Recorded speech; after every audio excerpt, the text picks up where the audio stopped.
अब आते हैं कौन सी, आज दोनों पहले रिवीजन करेंगे लोकतंत्र की विशेषताएं था, ठीक। तो इसमें पहले इसमें रिवीजन कर लेते शुरू, ठीक किए। लोकतंत्र और राजतंत्र में अंतर पहले बताओ, कौन सी कहता है लोकतंत्र और कौन सी राजतंत्र, दोनों में अंतर पहले बताना है। लोकतंत्र और राजतंत्र में हाँ, लोकतंत्र और राजतंत्र में अंतर बताना है। लोकतंत्र क्या है और राजतंत्र क्या है। धीरे धीरे बोलना है, धीरे धीरे, इसमें आवाज चल। जनता के लिए आवाज उठाए उसे। आभूषणों के नाम वो है, जेवर तेवर का नाम। जनता के लिए आवाज उठाए उसे। हाँ, लोकतंत्र मतलब जो जनता के द्वारा जनता के लिए जनता के हित के लिए काम करे, लोकतंत्र। कौन तंत्र, लोकतंत्र। और राजतंत्र किसको कहता है, जो मतलब जो राजा है वो अपना मन अपना विचार मतलब अपना तरीका से काम करता है, जनता का आवाज़ नहीं सुनता है, उसे कौन कहते हैं, राजतंत्र।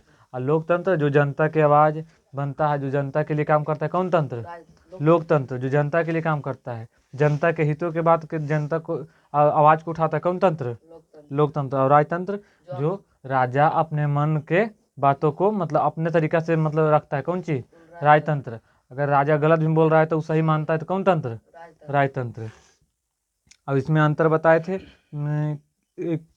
पोलैंड में किसके नेतृत्व में हुआ था, कब हुआ था, निर्वाचित द्वारा पहला राष्ट्रपति कौन हुआ था, निर्वाचित यानी उसमें जनता के द्वारा चुना गया राष्ट्रपति कौन था, लेक वलेसा था। प्रथम राष्ट्रपति जो निर्वाचित होकर बने थे कौन, लेक वलेसा कहाँ के थे, पोलैंड के। कहाँ के राष्ट्रपति थे, कब बने थे, 1990 में सरकार के। उसके बाद ने दोनों में लेक वलेसा और एक कौन थे, चिली, पहले थे ना राष्ट्रपति। सैनिक वहाँ के थे चिली के, वहाँ पे कौन था सैनिक, वहाँ सैनिक शासन करता था। तो सैनिक जो था वहाँ लोकतंत्र था कि अलोकतांत्रिक था वहाँ। तो उसके बाद में अब कौन सी हुआ यहाँ, पुनः स्थापना कौन सी हुआ, लोकतंत्र के। तो लोकतंत्र का नेतृत्व कौन कर रहा था, लेक वलेसा। और लोकतंत्र का स्थापना वहाँ के कौन किया था, लेक वलेसा। उसके बाद में जनता के बीच गया, जनता के द्वारा वो चुना गया, जनता के लिए वो काम किया। फिर जनता ने उसको कौन बनाया, राष्ट्रपति। कब बनाया था, 1990 में। कहाँ के राष्ट्रपति बने थे, पोलैंड के। यहाँ तक समझ गया, कोई दिक्कत नहीं तो इसका आगे पढ़ाना। और दोनों में जो अंतर बताए थे कि चिली यहाँ पोलैंड और चिली के दोनों के शासन में निम्नलिखित अंतर था। क्या क्या चीज़ का अंतर था, चिली में सैनिक शासन था और पोलैंड में एक पार्टी का शासन था। यानी पार्टी मतलब जनता के द्वारा जो पार्टी मतलब बनाया था सरकार, जो बनाया पार्टी, उसके पार्टी का जीत हुआ था। तो उसमें और क्या चाहिए, पोलैंड के समय मोदी सरकार के दावा कर रही थी कि पोलैंड के मजदूर वर्गों की ओर शासन चला रहे थे। अब पोलैंड में कौन चीज अपना शासन चला रहा था, हाँ चिली में अपना शासन। अब पोलैंड में जनता मतलब सरकार, जनता अपना मतलब अगर कोई आवाज़ उठाता था उसको सरकार सुनता था बात को। तो कहाँ, पोलैंड में कि चिली में, पोलैंड में। अब अगला था, पोलैंड का शासन किसी विशेष मजदूर संगठन के अधिनायकवाद का उदाहरण, जहाँ चिली का शासन सैनिक अधिनायकवाद था। इस यहाँ तक। उसके बाद में दोनों में असमानताएं देखा भी गया था कि दोनों में की असमानताएं हैं। असमानताएं मतलब दोनों में मतलब की वो अलग था, ये की अलग है, समान नहीं मतलब अलग अलग, दोनों में असमानताएं देखा गया था। तो समताएं के बावजूद दोनों में कुछ निम्नलिखित समताएं थे। दोनों देशों में शासकों का चुनाव जनता अपनी इच्छा से नहीं कर सकती थी। दोनों देशों में शासकों का चुनाव जनता अपनी इच्छा से कर सकती थी। तो ये असमताएं थी, कौन सी असमताएं। पोलैंड और चिली में असमताएं का अंतर, पोलैंड और चिली दोनों में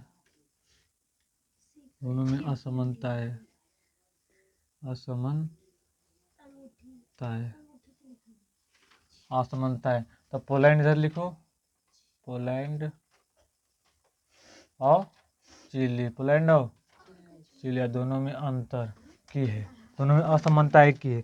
तो दोनों देशों में शासकों का चुनाव जनता अपनी इच्छा से नहीं कर सकती थी। दोनों देशों में कौन चीज़, पोलैंड में भी अपना इच्छा से कर सकता था नहीं, और चिली में भी अपना नहीं करता था। दोनों देशों में शासकों का चुनाव जनता अपनी इच्छा से नहीं कर सकती थी।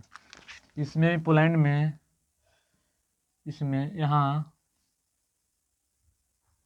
यहाँ जनता अपनी इच्छा से चुनाव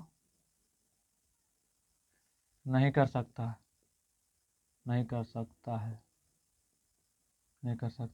यहाँ भी कर सकता है, यहाँ भी नहीं कर सकता है। मतलब नहीं समझा। जैसे राष्ट्रपति का जो चुनाव होता है ना, इनडायरेक्ट होता है, अप्रत्यक्ष। जैसे राष्ट्रपति के हम लोग वोट देते हैं, राष्ट्रपति का चुनाव होता है लेकिन राष्ट्रपति को हम लोग वोट नहीं देते हैं। तो राष्ट्रपति को वोट कौन देता है? जो हम लोग चुनते हैं। जैसे विधानसभा में विधायक, तो विधायक मिल के उसके बाद में राष्ट्रपति का चुनाव देता है। तो राष्ट्रपति का चुनाव वोट कौन देता है? विधायक लोग। राष्ट्रपति के चुनाव प्रत्यक्ष क्या अप्रत्यक्ष? अप्रत्यक्ष। डायरेक्ट की इनडायरेक्ट? डायरेक्ट तो किसको पड़ता है? जैसे हम लोग विधायक चुनते हैं तो विधायक को कौन सी पड़ता है? विधायक का चुनाव में वोट कौन सी पड़ता है? डायरेक्ट। और इनडायरेक्ट किसको पड़ता है? राष्ट्रपति। तो जो डायरेक्ट हम लोग देते हैं वोट, तो जनता इसको देता है कि नहीं? तो जनता वोट देता है, उसे कौन सी कहते हैं? डायरेक्ट। जिसको जनता डायरेक्ट वोट नहीं देता है, इनडायरेक्ट। तो राष्ट्रपति को कौन वोट देता है? विधायक लोग। कौन लोग? जितना भी विधायक हम लोग चुन के भेजे हैं, वही सब मिलके कौन करता है? राष्ट्रपति का चुनाव करता है। तो समझिए कि राष्ट्रपति का चुनाव कौन देता है वोट? विधायक लोग। हम लोग राष्ट्रपति को वोट देते हैं? नहीं। तो कौन देता है? विधायक लोग। तो यहाँ भी जनता अपनी थोड़ा सा कम इच्छा से चुनाव नहीं कर सकता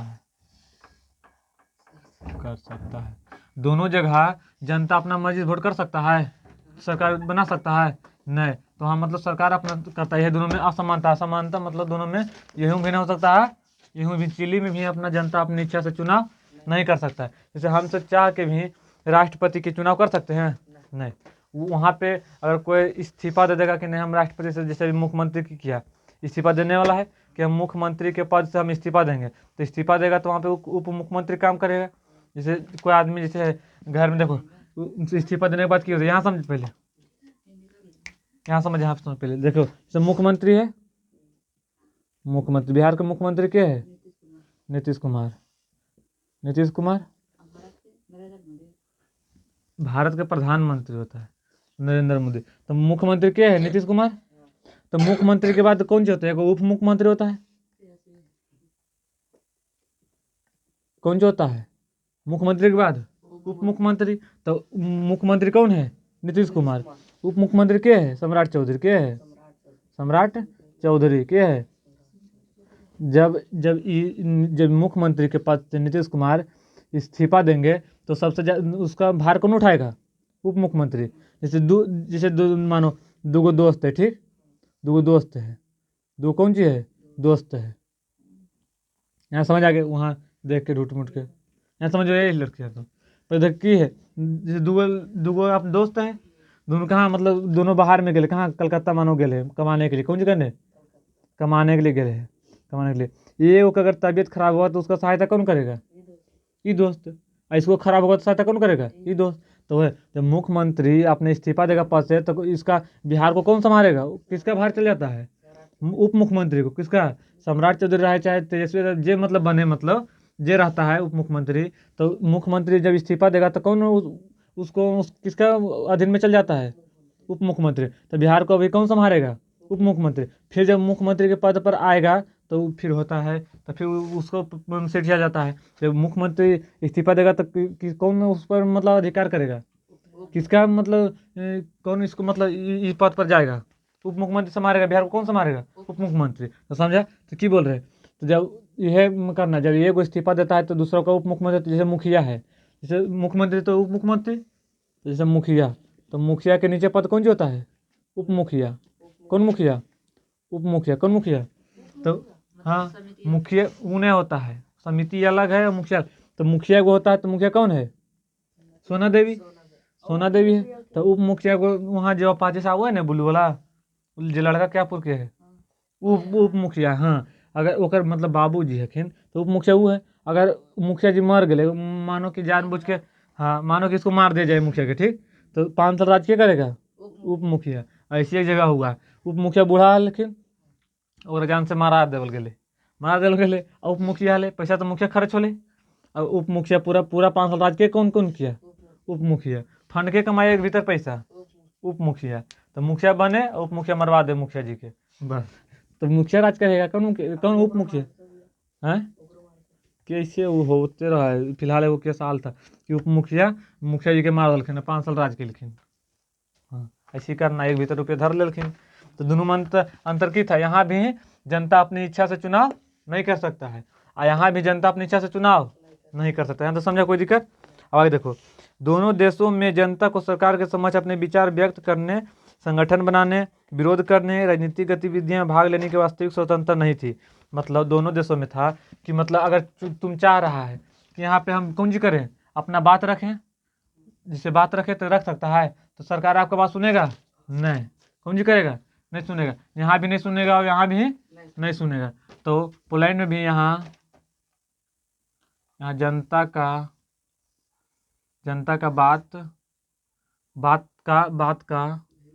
बात का नहीं सुनना, बात का नहीं उठाना, जनता के बात का नहीं सुना जाए, नहीं सुना जाता है, नहीं सुना जाता है। यहाँ भी जनता का बात नहीं सुना जाता है, नहीं सुना जाता है। यहाँ फिर यहाँ मतलब तुम संगठन, यहाँ जनता को संगठन, राजनीतिक नहीं बनाने देता है, नहीं बनाने देता है। यहाँ पे भी यहाँ जनता को संगठन, राजनीतिक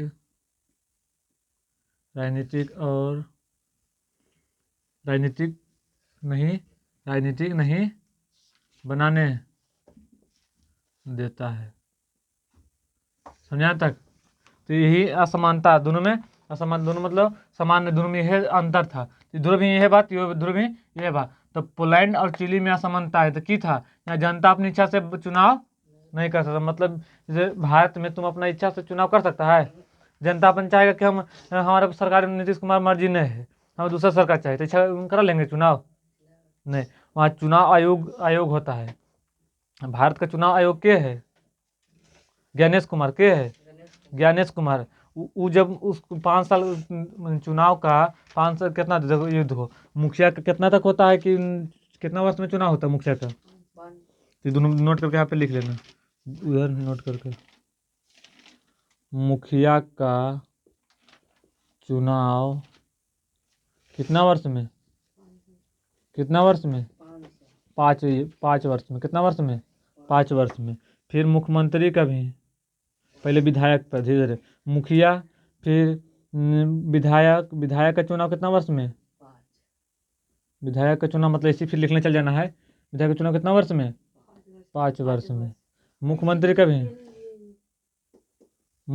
का भी चुनाव कितना वर्ष में होता है? 5 वर्ष में। कितना वर्ष में? प्रधानमंत्री का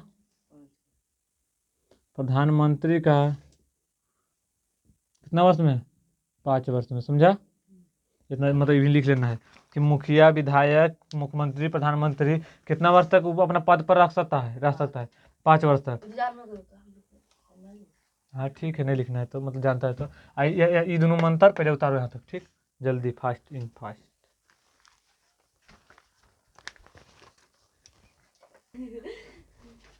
चल आ गया, और यहाँ तक मिटा दिया देखा। और 2000 ईस्वी में ये तुम समझ लो कि नहीं, ओकरा पढ़ाना है। 2000 ईस्वी में लोकतंत्र की विशेषताएं क्या है? चुप देर।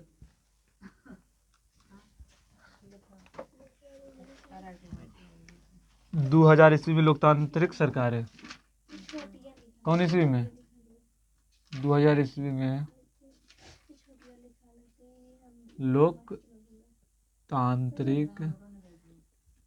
लोकतांत्रिक सरकार। 2000 ईस्वी में लोकतांत्रिक सरकार। कब 2000 पहले के लिए और 2000 कितना है अभी 2026 2026 है, तो 26 साल पहले लोकतांत्रिक सरकार आइल की कहना है। अगर पहले समझना ठीक, चूजा शांत से एकदम सुनना है खाली की कहना कि 2000 में कब कैसे की नहीं हुआ सब बताएंगे ठीक।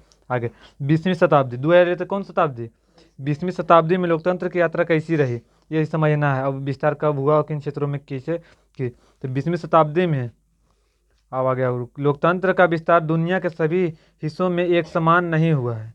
और क्या आज भी दुनिया के काफ़ी बड़े हिस्से में लोकतंत्र नहीं है। आओ हम इन सारे प्रश्नों पर विचार करें। लोकतंत्र के विस्तार में विभिन्न चरण नामक उससे ढूंढे समाधान। हम इस प्रश्न के उत्तर एवं अपने संशयों का समाधान। लोकतंत्र के विस्तार के विभिन्न चरणों नामक यह जान थोड़ा सा दिक्कत है कहाँ पहुँचे ये तो हम ये कहते कोई दिन किताब ले जाएंगे इसको पूरा वन लाइनर कर देंगे, उसके बाद में पढ़ाएंगे ना तो मजा आएगा। जैसे एक लाइन पढ़ाई में फिर दिक्कत नहीं हुआ बहुत। आइए हम सब पहले प्राचीन भारत के कुछ क्षेत्रों लोकतांत्रिक व्यवस्था को अवलोकन करते हैं। 6वीं शताब्दी में बुद्ध काल में गंगा घाटी के कई गणराज्यों में लोकतांत्रिक शासन व्यवस्था के प्रमाण मिले।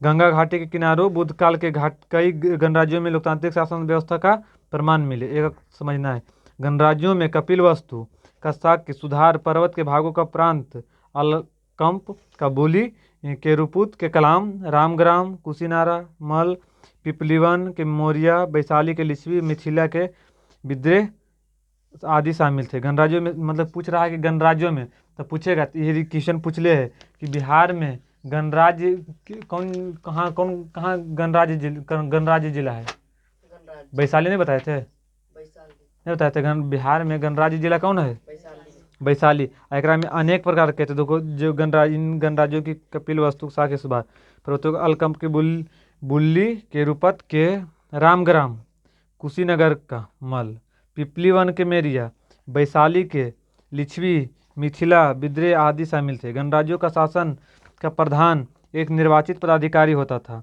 जिसे राजा कहा जाता था।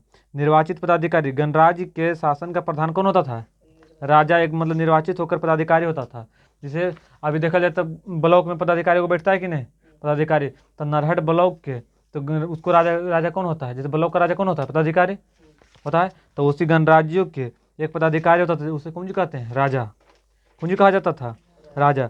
राज्य की वास्तविक शक्ति का केंद्र समिति के पास थी, जिसमें जनता के प्रतिनिधि होते थे। ये सभी प्रतिनिधि भी राज्य कहलाते हैं। लिच्छवी गणराज्य में केंद्रीय समिति में 1707 में राजा प्रतिनिधि थे। लिच्छवी गणराज्य में केंद्रीय समिति में कब थे, 1707 में राजा प्रतिनिधि थे। प्रत्येक राजा के अधीन एक उपराजा, सेनापति तथा भंडारिक आदि पदाधिकारी होते थे। लेकिन बताया कि मुख्यमंत्री के नीचे कौन सी होता है, उप मुख्यमंत्री। तो राजा के नीचे कौन सी होता है, उपराजा। कौन राजा, उपराजा।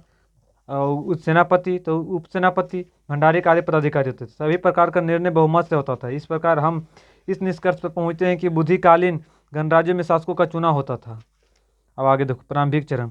आधुनिक विश्व में, आधुनिक मतलब आधुनिक माने अभी, आधुनिक मतलब अ से आधुनिक, अ से अभी, प से प्राचीन, प से पुराना।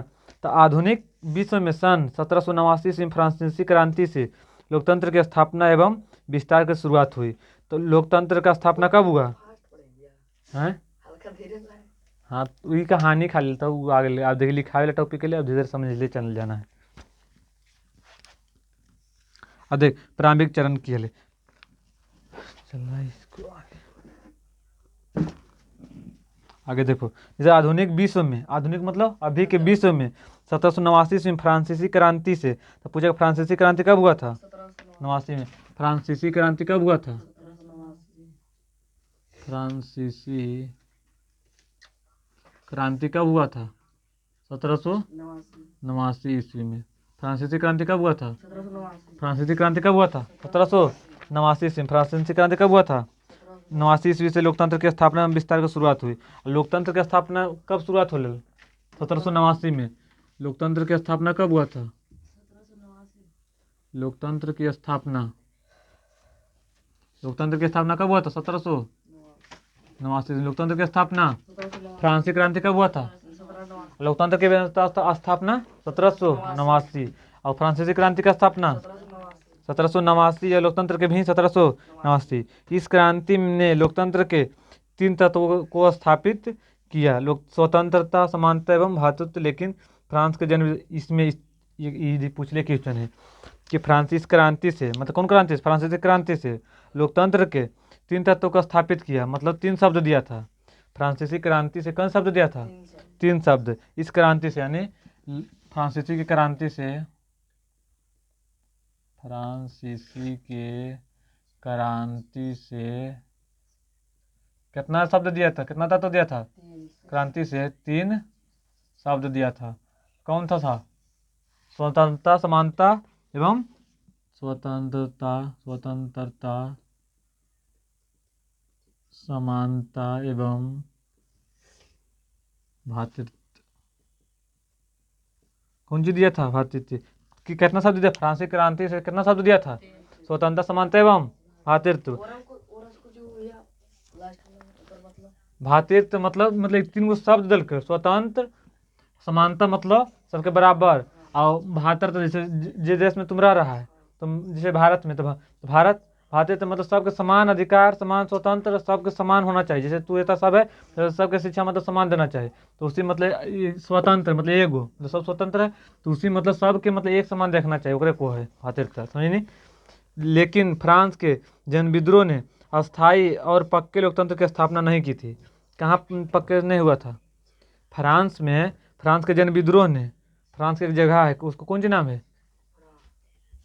जन विद्रोह। कौन सी नाम है? जन विद्रोह। वहाँ पे अच्छा